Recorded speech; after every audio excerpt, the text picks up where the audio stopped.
Ve biz yatağında Bismillahsız soyunup Bismillahsız yerimize girende cinler bizi görüp aşık olabilirler. Elbisemizi soyunanda Bismillah dediysek ve elbisemizi giyende Bismillah dediysek cin musallatı olmaz bize. Manevi hastalıklar, hastalıkların, bütün hastalıkların anasıdır. Esselamu Aleyküm ve Rahmetullahi ve Berekatuhu. Aşık cin. Aşık cin gençlerde olan bir şey ve bazen büyüklerde de olur. Yani çoğunlukla gençlerde olur. Kısmet bağlılığı ve yoksa da evlenebilmemezlik ve yoksa gelen insanları beğenmemezlik. Yani bu da tabii ki evlenmemeye gelip çıkaran bir şeydir. Ve bu aşık cin umumi olarak gençlerde, bugünün gençlerin çoğunda var. Ve bu insanlar tabii ki haramda olduklarına göre, dinden uzak olduklarına göre ve zikirleri, duaların olmamasına göre bu musallat olur.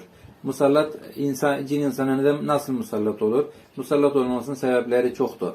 Zikirsizlik, duasızlık ve yoksa da nezere gelmek ve yoksa da haset olunmak ve yoksa büyü yapılmak ve yoksa cin çağırmak ve yoksa da cinlere zarar vermek, Bismillahsız atılan eşya ve yoksa dökülen suyu, sıcak suyu dökmek ve yoksa da gelip üstlerine oturmak yatakta ve yoksa da sandalyede oturduğun yerde Bismillah demeden oturanda onların üzerine oturabilirsin ve yoksa üzerlerine sıcak su ve yoksa da ilaç falan dökebiliriz ve böylece biz kendi kendimize cini musallat ederiz ve yoksa da aşık cinin, hususan da aşık cinin gençlerimize vereceğimiz nasihat Bismillahsız soyunmasın. Bismillahillezî la ilahe illahu diyerek soyunmak gerek. Bu Bismillah ellezî la ilahe illahu diye tamamlasan, Bismillah desen de olur ama Bismillahillezî la ilahe illahu soyunmak için olan zikirdir.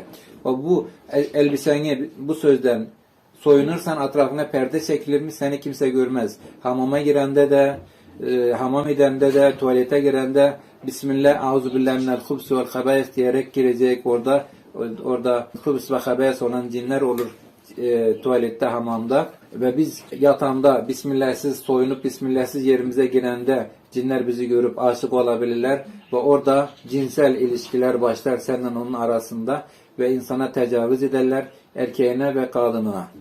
Ve bu büyük bir sorundu insanlar arasında. Korku, heyecan, rüyada cinsellik görmek ve kalar ilişkiler görmek rüyalarda, bunların hepsi aşık olan cinin varlığını bize gösteren belirtilerdi. Ve biz aşık olan cini bizden uzaklaştırmak için umumi olarak tabii ki tertipler var, terkipler var. Biz bunları insanlardan paylaşabiliriz. Ve ona ihtiyacımız olmaması için birinci kendimizi korumalıyız.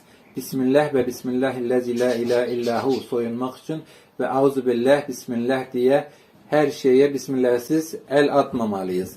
Ne kadar çok zikrimiz, ne kadar çok yiyende, içende, evimize girende, yatağımıza girende, elbisemizi soyunanda Bismillah dediysek ve elbisemizi giyende Bismillah dediysek cin musallatı olmaz bize. Ama biz ne kadar bunları yapmıyoruz, abdestsiz geziyoruz, namazımız yok, zikrimiz yok, duamız yok, ne yatanda ne oturanda cin musallat olacak. Ondan sonra bedende ağrılar, sızılar, baş ağrısı, boğulmalar, ondan sonra psikolojik bozulmaları ve sıkıntıların içinde yüzerek yaşayacak.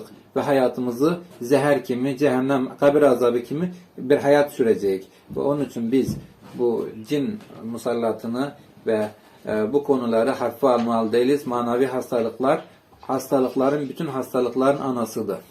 Diyabetti, talasmiyadı, kanserdi, kan hastalıkları ve yoksa da bedendeki olan ağrılar, bitmeyen ağrılar, ilaçtan tedavi olunmayan ağrılar ve bunların hepsinin ana sebebi manevi hastalıklardı. Çoğunlukla.